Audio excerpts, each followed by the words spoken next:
faut être courageux pour dire ça, même pour le penser, très honnêtement. Comment peut-on penser une seconde que les autorités en veulent, pour une raison quelconque, un intérêt à agir contre ces professionnels?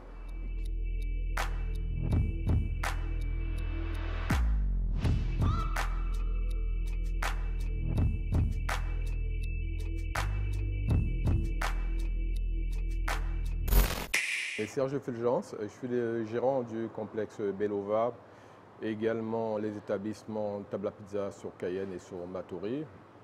Je suis également maître restaurateur et accessoirement, je suis consultant en études économiques et financières. Bon, d'abord parce que les silences, ça parle, donc ça laisse chacun interpréter, parce qu'on m'a beaucoup entendu avant. Euh, et puis il faut prendre le temps de la réflexion pour ne pas dire des bêtises et se mettre à sa place. Ce que je sais, c'est que nous sommes en pleine crise sanitaire. Il faut laisser la chose, la décision aux gens qui savent faire, qui savent parler, aux spécialistes de la question, et puis la responsabilité aux politiques. Évidemment, tout ça redescend sur nous autres professionnels, et ça a touché d'ailleurs à tout le monde, parce qu'il y a un confinement à tous les secteurs, et principalement notre secteur de l'hôtellerie et de la restauration. Ce que je sais simplement, c'est que quand il y a une crise, c'est toujours l'opportunité de se remettre en question, de se réinventer, et surtout pour ce qui nous concerne en Guyane, peut-être de faire corps, véritablement, et de pouvoir parler d'une seule voix et non pas l'association d'intérêts individuels. Tout simplement parce qu'une sortie, il y aura. Quand, on ne sait pas trop. Mais pour sortir de cette crise, peut-être mieux qu'on est rentré. Et je crains fort que ce ne soit pas tout à fait le cas. D'ailleurs, on a perdu beaucoup de temps à réagir, à apporter une véritable contribution en tant qu'aide à la décision pour les gens qui sont en responsabilité de prendre les bonnes décisions pour la gestion de cette crise. Mais écoutez, est-ce que notre secteur, les restaurants, bars, discothèques, ont été les victimes désignées des décisions des autorités? Il faut être courageux pour dire ça, même pour le penser, très honnêtement. Comment peut-on penser une seconde que les autorités en veulent, pour une raison quelconque, un intérêt à agir contre ces professionnels qui est une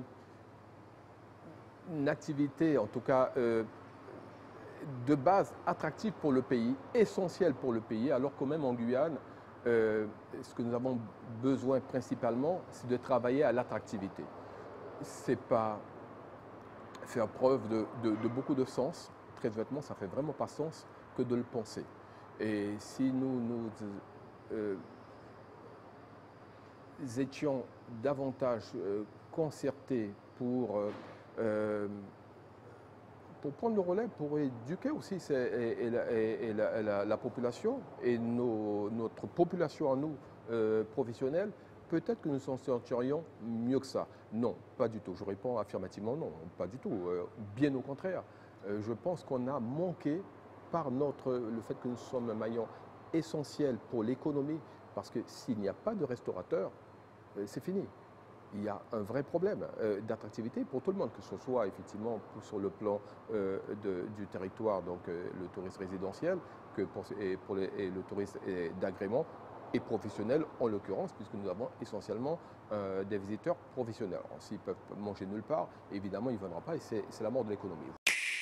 Alors, ce qu'il faut comprendre, le cas particulier pour la Guyane, quel est le problème? Le problème, c'est que précisément, l'essentiel de l'offre de la restauration est une offre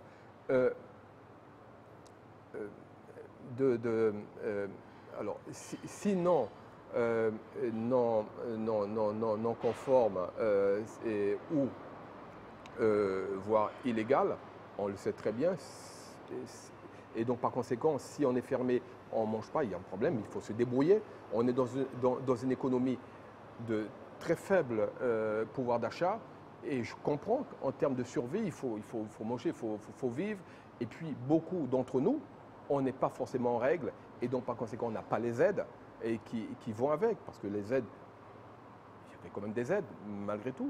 On les a chiffrés en milliards, en milliards pour ce qui concerne sur le plan national, en millions pour ce qui nous concerne.